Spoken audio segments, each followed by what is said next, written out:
Iran dan Amerika sudah resmi meletus ya peperangannya. Ali Khamenei wafat, kemudian Iran sudah menyampaikan kemungkinan akan melakukan serangan yang lebih besar dibandingkan dengan yang pernah dilakukan sebelumnya. Banyak pengamat bilang kemungkinan besar Iran tuh bisa menjatuhkan nuklir yang dimiliki. Nah, banyak orang mulai khawatir kan ya, Selat Hormuz sudah ditutup, nggak tahu sepanjang kapan. Kalau misalkan seperti di peperangan di Palestina kan sampai 2 tahun lebih ya, tentu itu akan berdampak pada ekonomi global yang tentu kita sama-sama bisa lihat kondisinya. Nggak sedikit orang yang khawatir, nggak sedikit orang tuh pada, ketakutan bagaimana yang harus dilakukan dan seterusnya. Nah, ada satu buah ayat yang begitu mengingatkan saya untuk kembali stay on the ground ya. Ini ya anaknya ya, ayat yang mungkin teman-teman juga pada hafal. Allah menyampaikan di surah Al-Baqarah, "Qul nahbitu minha jami'a, fa imma ya'tiyannakum minni hudan faman tabi'a hudaya fala khaufun 'alaihim wa la hum yahzanun."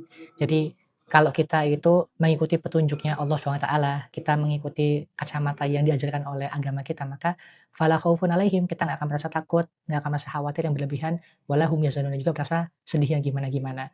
Nah, sebenarnya wajar sih ya kita merasa takut ya, tapi kalau sampai berlebihan, maka berarti bisa jadi kita itu masih belum sesuai dengan petunjuk yang Allah pengen berikan kepada kita. Nah, maka kita perlu belajar dari sosok-sosok yang sudah berhasil mengatasi ke-overthinking-annya ketika sangat khawatir dan sangat takut. Nah, ada 3 buah kisah yang cukup kuat ya disampaikan dalam Al-Quran tuh. Yang pertama kayak Nabi Yunus menjadi perut ikan. Kita sama-sama tahu kisahnya kan ya. Dan pada saat itu ketika Nabi Yunus berada dalam 3 buah kegelapan kan ya, kegelapan perut ikan, kegelapan malam, serta kegelapan lautan, bukan malah meminta doa yang macam-macam, diberikan super power untuk bisa keluar dari perut ikan, tapi malah, "La ilaha illa anta, subhanaka inni kuntu minadh dhalimin." Nabi Yunus merasa menjadi orang-orang zalim, punya sebuah kesalahan, maka dia langsung bertobat pada Allah, serta dia pun mengembalikan, "La ilaha illa anta." Otoritasnya kembali, bahwasanya yang bisa menyelamatkan dia hanyalah Allah Subhanahu wa taala. Maka 2 kata kunci yang penting untuk orang-orang yang sedang takut, sedang khawatir adalah bertaubat sesegera mungkin, serta menyerahkan kembali pada otoritas tertinggi alias tawakal, berserah diri pada Allah Subhanahu wa taala atas segala kemungkinan ke depan akan terjadi. Yang kedua, kita belajar dari Nabi Muhammad SAW yang sempat terputus wahyu di awal-awal masa kenabian. Di situ kemudian Nabi Muhammad SAW sempat terputus, tidak mendapatkan wahyu apa-apa lagi kan ya, sampai kemudian muncullah surah Ad-Duha dengan segala keintimannya kan ya. Allah menyampaikan, "Ma wadda'aka rabbuka wa ma qala." Tuhanmu tidak meninggalkan kamu dan tidak pula benci kepadamu. Masya Allah.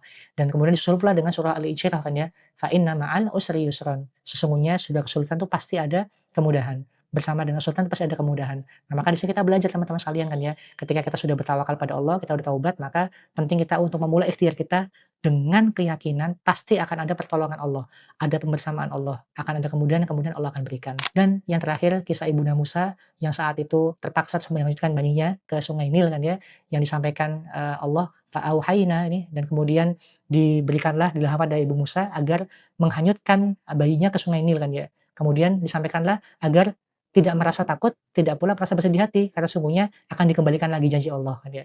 Dan kita sama-sama tahu ending dari kisahnya adalah di ayat 13 itu, kami kembalikan Musa pada ibunya, karena saat itu kan akhirnya Ibu Musa dipilih sebagai ibu susunya kan ya, yang menyusui Nabi Musa di istananya Firaun, sehingga kemudian bisa kembali bersama dengan anaknya kan ya. Nah, ini take away yang sangat-sangat kuat teman-teman sekalian, bahwasanya Allah itu pasti akan selamatkan kan ya, tapi dengan caranya, bukan cara kita kan ya. Kadang kita kan maksa kan ya, harus caranya kita nih, kayak Ibu Musa kalau dia sesuai dengan caranya, maka caranya Ibu Musa, maka ya harus sama aku bayinya, nggak boleh keluar, nggak boleh kemana mana harus satu rumah bareng. Tapi ternyata episodenya harus dihanyutkan dulu ke Sungai Nil. Kemudian ada posisi di mana dia kemudian diambil oleh istrinya Firaun, kemudian disusui dan segala macamnya sehingga kemudian bisa kembali bertemu dengan anaknya. Maka itu teman-teman sekalian ya, jadi menghadapi fase-fase seperti ini, kembali untuk bisa mengingat kembali ya ayat-ayatnya Allah, kembali pada petunjuknya supaya kita menjadi orang-orang yang faman tabi'a hudaya, dan kita kemudian merasa fala khaufun 'alaihim wa la hum yahzanun. Kita jadi lebih termitigasi kekhawatiran kita lebih bisa meredam ketakutan kita karena kita kembalikan semuanya kepada Allah yang telah menskenariokan ini sedemikian rupa, insyaallah.